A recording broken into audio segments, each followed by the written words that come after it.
नमस्कार दोस्तों, स्वागत है आपका इस वीडियो में। इस वीडियो के थ्रू हम लोग इंडियन पॉलिटी से रिलेटेड इंपॉर्टेंट क्वेश्चंस डिस्कस करने वाले हैं। तो अगर आप किसी भी एग्जाम्स की प्रिपरेशन कर रहे हो तो ये वीडियो आपके लिए हेल्पफुल है। स्टार्ट करते हैं वीडियो। फर्स्ट क्वेश्चन है आपका, in which of the following countries the system of judicial review originated. बताइए निम्नलिखित में से किस देश में जुडिशियल रिव्यू का जो है सिस्टम ऑरिजिनेट हुआ है, कहाँ से ऑरिजिनेट हुआ है? ये ऑरिजिनेट हुआ है यूनाइटेड स्टेट्स अमेरिका से। The concept of liberty, equality and fraternity enshrined in the Indian Constitution from, बताइए। Basically liberty, equality and fraternity ये किस देश के कॉन्सेप्ट से लिया गया इंडिया में? ये हो जाएगा option number A, French constitution. Next question, which schedule of Indian Constitution deals with the languages recognized by the Indian Constitution? बताइए languages recognised by Indian constitution का संबंध कौन से स्केड्यूल से है? पीडीएफ के लिए आपको डिस्क्रिप्शन में टेलीग्राम का लिंक मिल जाएगा, आप ज्वाइन कर सकते हो for PDF and many other updates. Right answer क्या हो जाएगा? 8th schedule.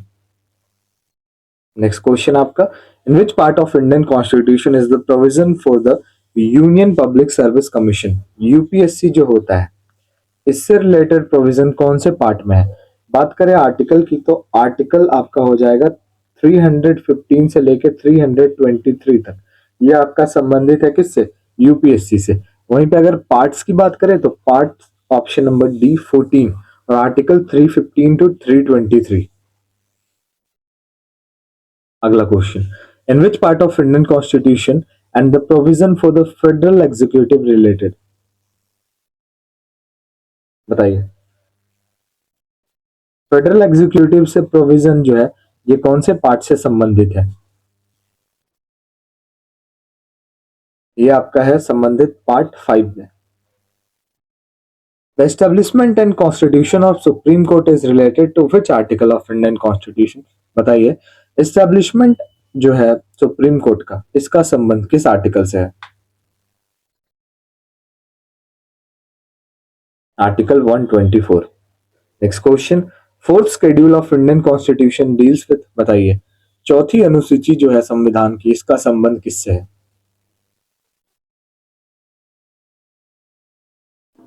देखिए ये जो है ना आपका फोर्थ शेड्यूल, इसकी बात करें तो ये आपका संबंधित है allocation of the seats for the council of states.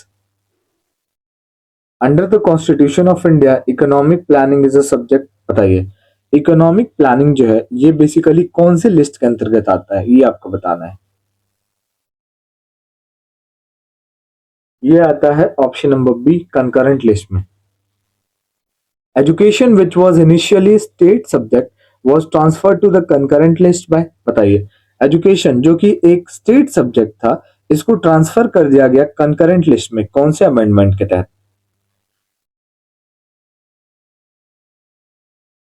Right answer हो जाएगा option number A, 42nd amendment के तहत।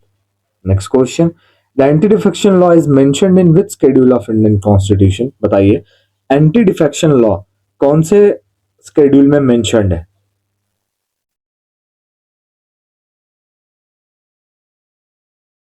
ये आपका मेंशन्ड है ऑप्शन नंबर सी, 10th शेड्यूल में। ठीक है।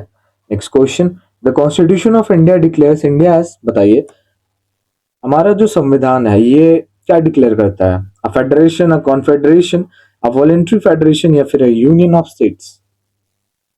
Important, the constitution of India declares India as a union of states. In which of the following year the federal court of India was established? बताइए federal court of India जो है इसकी स्थापना किस वर्ष हुई? बताइए।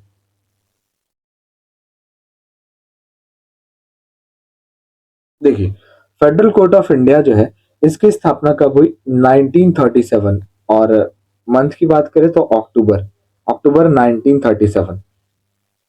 विच of the following act introduce the principle of constitutional autocracy? बताइए निम्नलिखित में से कौन से एक्ट के तहत इंट्रोड्यूस किया गया था the principle of constitutional autocracy?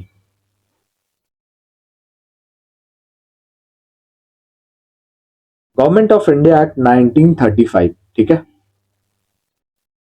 The Indian legislature was made bicameral for the first time by, बताइए जो हमारा इंडियन लेजिस्लेचर है ये पहली बार बाई कैमरल बना कौन से एक्ट के तहत?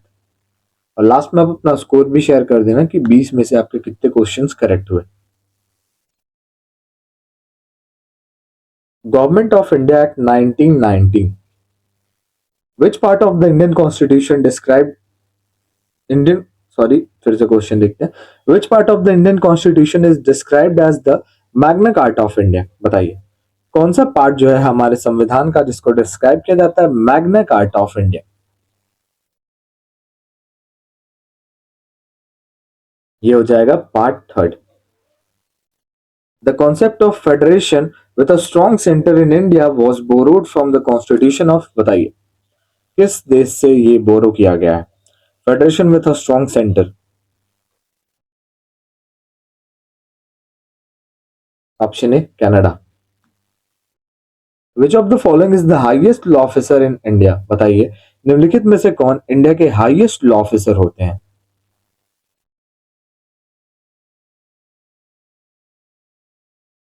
देखिए ये कौन होते हैं highest law officer? Option number C attorney general of India. और एक इंपॉर्टेंट इनसे रिलेटेड जो है इनका संबंध डायरेक्ट आता है attorney general of India related to which article? तो याद रखिएगा आर्टिकल 76 से संबंधित है ये, ठीक है। अगला क्वेश्चन आपका, विच article of the Indian constitution deals with the financial emergency? बताइए फाइनेंशियल इमरजेंसी से कौन सा आर्टिकल संबंधित है? हमारे इंडिया में तीन टाइप की इमरजेंसी है, एक तो यहाँ पे आपकी फाइनेंशियल है, दूसरी हो गई आपकी, दूसरी इमरजेंसी जो है यहाँ पे हो जाएगी आपकी, एक तो हो जाएगी नेशनल, ठीक है, एक नेशनल और एक प्रेसिडेंट, प्रेसिडेंट रूल होता है, नेशनल प्रेसिडेंट और फाइनेंशियल इमरजेंसी। तो देखिए नेशनल इमरजेंसी जो है इसका संबंध है आर्टिकल 352 से। प्रेसिडेंट रूल जो है ये लगता है कौन से आर्टिकल के तहत? आर्टिकल 356 के तहत। और जो फाइनेंशियल इमरजेंसी है ये आर्टिकल 360 के तहत लगता है, ठीक है। तो आपका ऑप्शन नंबर बी जो है ये करेक्ट हो जाएगा। एक होता है एक होता है आपका नेशनल, एक होता है स्टेट और एक होता है फाइनेंशियल, ठीक है, समझ गए, तीन इमरजेंसीज होते हैं।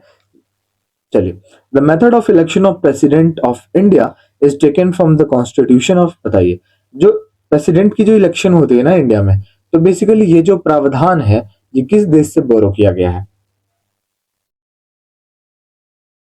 ये भैया आपका किस देश से लिया गया है? ये इरिश कॉन्स्टिट्यूशन से लिया गया है, ठीक है, आयरलैंड, इरिश मतलब Ireland. And last question, which constitutional amendment act gave constitutional status to cooperative societies? बताइए कौन सा अमेंडमेंट एक्ट जो है कॉन्स्टिट्यूशनल स्टेटस देता है कोऑपरेटिव सोसाइटीज को?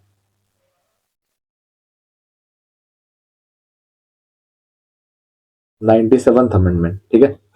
तो आई होप वीडियो आपको अच्छी लगी होगी। वीडियो अच्छी लगी और हमारे चैनल पे आप नए हो तो लाइक शेयर एंड सब्सक्राइब जरूर करें। मिलते हैं नेक्स्ट वीडियो में।